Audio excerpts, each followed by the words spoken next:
最近的心得就前一阵子不是川普被枪杀没死，然后大跌嘛，黑色星期一。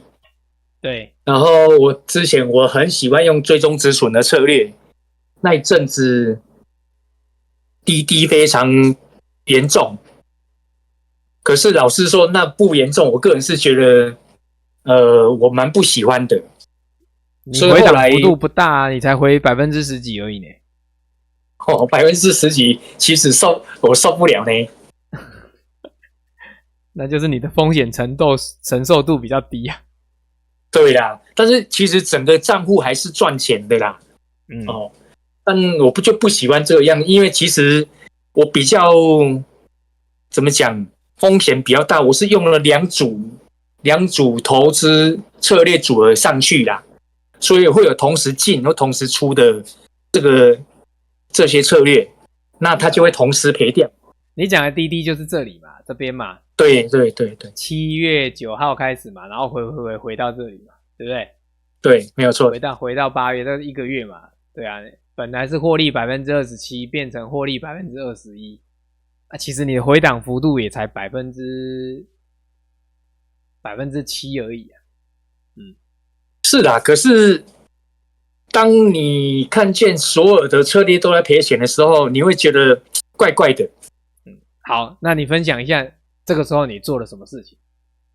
这个时候我看，在谷歌那边看到，只要是那个稳定度低于，不是稳定度，那叫什么？return 低啦，只要低于0.1的，我全部砍了。报酬风险比报酬风险比，对，只要低于0.1，我全部砍掉，那就会只剩下我原来的。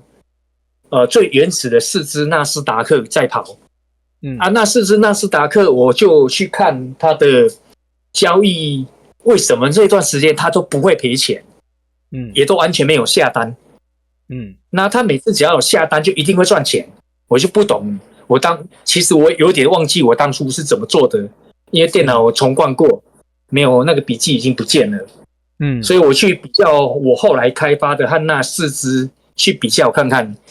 我后来发现说，原来我回测10年，那4只纳斯达克会赚钱，而且在那段时间没有赔钱的，它大概就总共加起来10年，一天1000多的单子，那也是平均1年大概100至120张单左右。所以我就干脆后来新开发的，我就直接限制。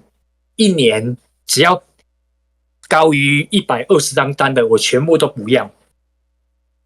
交易次数要少一点就对了啦。对，然后我再去看它的交易的出场方式，还有它的启动的方式，我发觉所有的追踪止损它都没有使用，因为其实我有打勾，但是所有的策略完全都没有交追踪止损，全部都是。要么条件出场，要么 X bar 出场，就这2大类。所以后来我又重新开发一个没有限制交易单量的，然后我把那个追踪止损拿掉。然后那其实那个回测报表我有放在 Discord 给大家看，那一段时间是。如果我当时没有很执着，因为我觉得人都这样的，很执着，想要什么东西就一定要什么不要执着说哪个货币一定要我一定要追踪止损，哪个货币我一定不要什么东西，我觉得去全部勾给他就好。那如果没有追踪止损的那个货币反而那段时间是不会赔钱的，也就不会有上面我们现在看的那2个。凹下去的很大一点的滴滴的，就是这个部分嘛。对，这2个都是一样的。3月份还有7月份，对，其实这2个是一样的道理，都一样的道理。这个是我最近的心得吧，应该说心得啊。